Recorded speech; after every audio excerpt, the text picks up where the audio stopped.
Hey, third graders.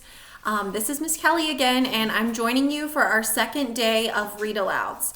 I was so excited last night to see so many responses and have so many of your parents message me back and share with me that you will be watching each day.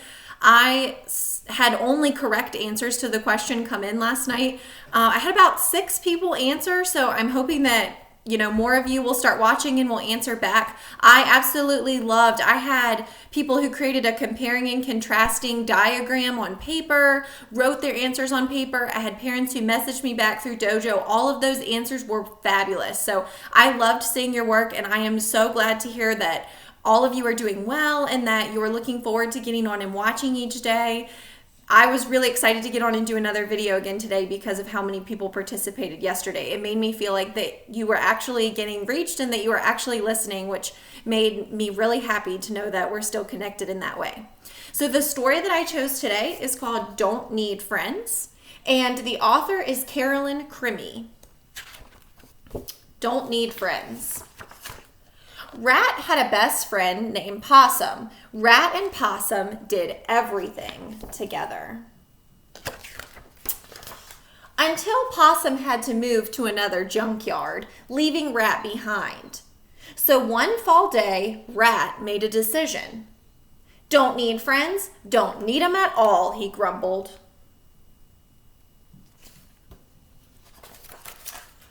Morning, Rat, said Mouse. How do? Terrible, said Rat, as he scrounged for scraps. And don't ever ask again. He grabbed a biscuit and continued on his way. Afternoon, friends, said Pigeon. Care to share this poppy seed muffin with me? I'm not your friend, and I don't share, said Rat in a huff. Evening, Rat, called Raccoon. I'm having a party. Care to come? Don't like parties, said Rat, and I don't like you. Raccoon frowned and scurried away.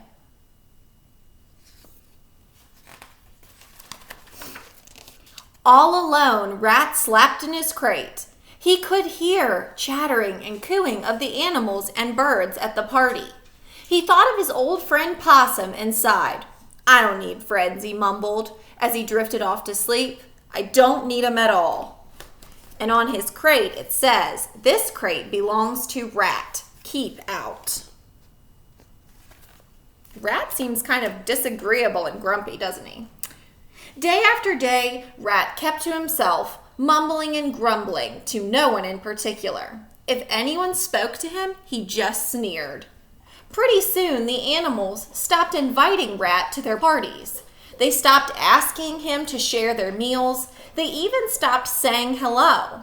Fine with me, thought Rat. I don't need friends. I don't need 'em at all. Then one day, a dog moved in. He was big. He was dirty. And he was a real grouch. Don't you come near me, snarled Dog, as Rat made his morning rounds for his scraps. Fine with me, said Rat. Maybe Rat has finally met someone grumpier than him. So Rat and Dog stayed on opposite sides of the junkyard, Rat in his crate and Dog in his barrel. Sometimes they watched each other from across the way. Hey, Rat, barked Dog. Don't you come over here. Don't you come over here either, shouted Rat. At night, Rat could hear Dog howling to the moon. It wasn't a friendly sound. Then winter came, and the nights were long and cold. All the other animals huddled together, telling stories and keeping each other warm. And Rat could hear them giggling as he sat all alone in his crate. Hey, Dog, Rat called. Don't even think of coming over here. Don't worry, Dog shouted. I won't. My kitty keeps getting in the way here.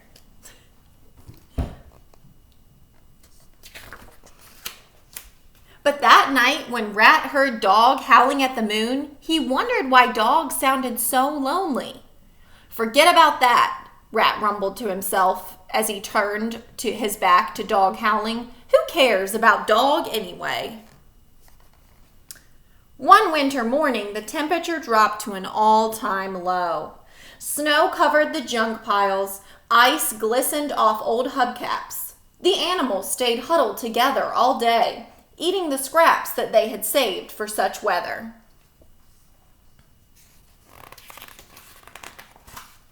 But Rat didn't mind the cold. He scampered out of his crate and called to Dog with his usual greeting. "Stay on your side, Dog," said Rat. Dog growled at Rat, but that was all. And Rat noticed that Dog was moving much more slowly than usual. He marched up and down his side of the junkyard. Said Rat. "Lazy old mutt."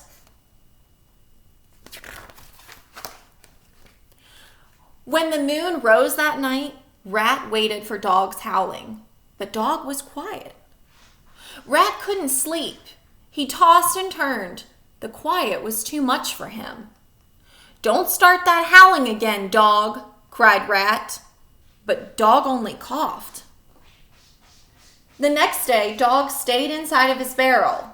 "Hey, Dog, don't you move from there," called Rat as he gathered his breakfast. Dog only sniffled. "Hey, Dog, don't try to take this pizza from me," said Rat as he munched on his lunch. But Dog only sneezed.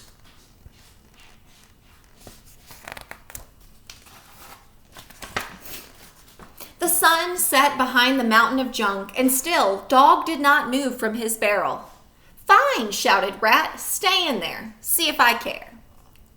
As Rat stomped off to his crate, he stumbled upon the greatest treasure he could have ever imagined. It was a foot-long salami sandwich.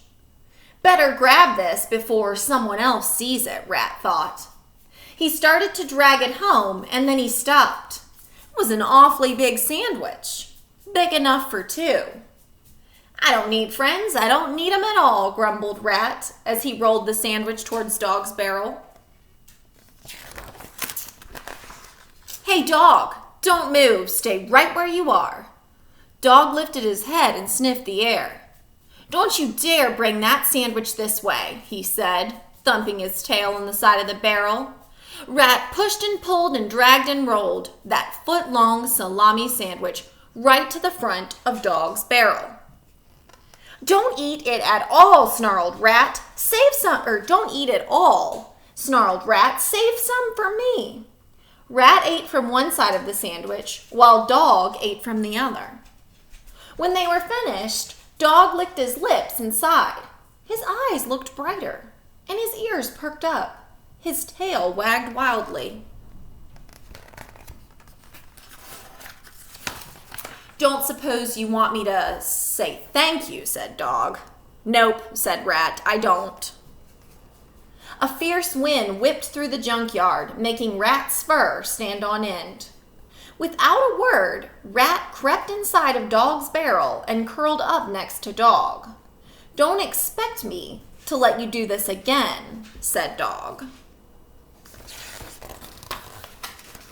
But the next night, when Rat came back, Dog didn't complain. And the night after that, and the night after that. And soon, Dog and Rat were making their morning rounds together, searching for scraps. Sometimes they accidentally dropped a French fry or two near the smaller animals' homes. "Hate French fries," Rat grumbled. "Who needs 'em?" said Dog. And when the moon was especially full and bright, Rat and Dog howled together in harmony.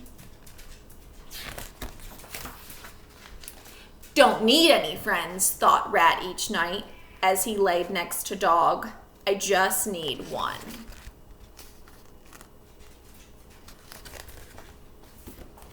All right, so the question that I'm going to ask of you relates to problem and solution, okay? Problem, remember, was something that was wrong, okay? And then the solution was the way that the problem was fixed.